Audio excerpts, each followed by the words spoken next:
Hi guys. So it's the final day of the week-long course. How's it gone for you? How are you feeling? How do you feel about yourself? How do you feel about your work or any of the issues you're sort of experiencing? So carrying on from yesterday's sitting meditation, today focuses on your thoughts and feelings during a mindfulness exercise and helps you realize that there is never a bad or wrong moment to meditate because every single time will be different. It's just a part of life.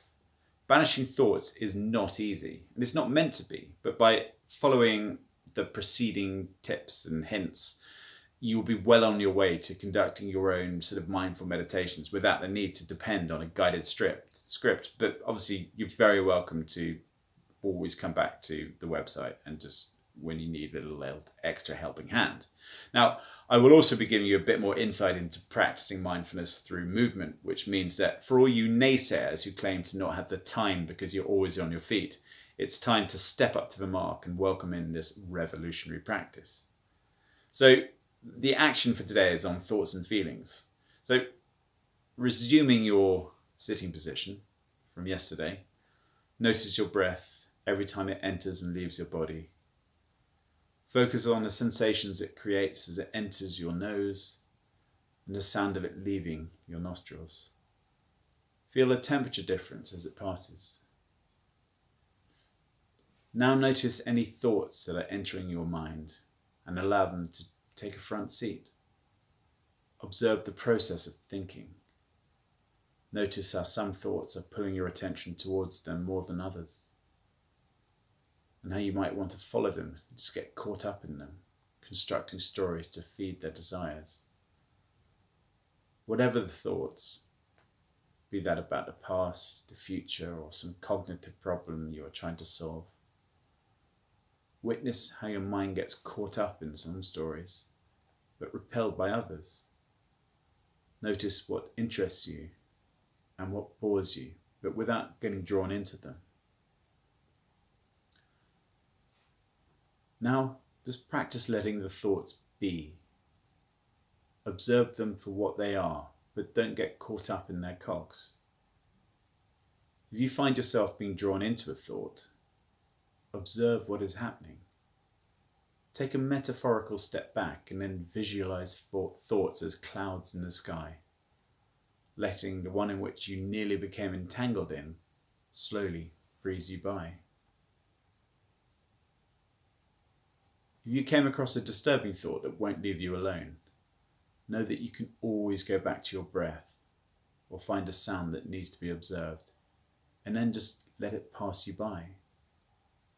The same can also be said for emotions, be they linked to anger, resentment, sadness, fear, or anxiety, knowing that your breath will always be a solid and reliable grounding for you to revert back to if things ever get out of control.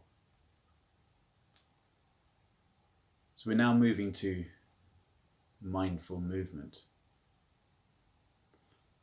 Now, movement, however strenuous, has the ability to revitalize a stagnant mind. It seems appropriate, therefore, that this very concept can be utilized to boost the benefits of mindfulness up another notch. What better way to look after your precious body than by kindly giving it a workout and mindfully watching over it at the same time? Kindful and mindful.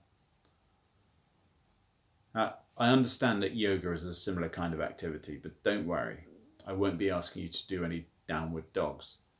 I'm merely using it to emphasize the importance that movement can have on your meditative workings and dispelling any rumors that meditation is only about sitting still, closing your eyes and thinking about nothing, which I hope I've proved to you already.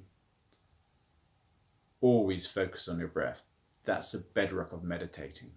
But this time, try stretching your body into a certain posture, noticing the stresses and strains throughout your whole body. How is it making you feel? If your mind suddenly wanders, that's okay, but bring it back to another mindful movement or posture, along with noticing your breath. Like with everything, the more you do it, the better you will get at it. And before long, you might even take up a bit of yoga mindful walking is a key attribute to the 8-week mindfulness course that I will be running through my website. So if you want to learn any more about this incredible technique, sign yourself up. I really hope you have enjoyed this complimentary 7-day video introduction to mindfulness. And I sincerely hope that it has helped you see things much more clearly and from a different perspective. If you have any questions about anything, please do not hesitate to contact me, either through the Facebook group, which there's a link to above, just below where you clicked to sign up to this, or through my website, www.timinology.com, or you can email me at tim@timinology.com. Now, the 8-week course that follows this will give you a thorough understanding of how mindfulness can be used to transform anybody's life from whatever point they may have reached, alongside giving individuals the inspiration and attitude to achieve more than they ever thought possible. Because, as you learnt at the very beginning, by paying attention in a specific way, in the present moment, and as non-reactively, non-judgmentally, and as open-heartedly as possible, anything is achievable.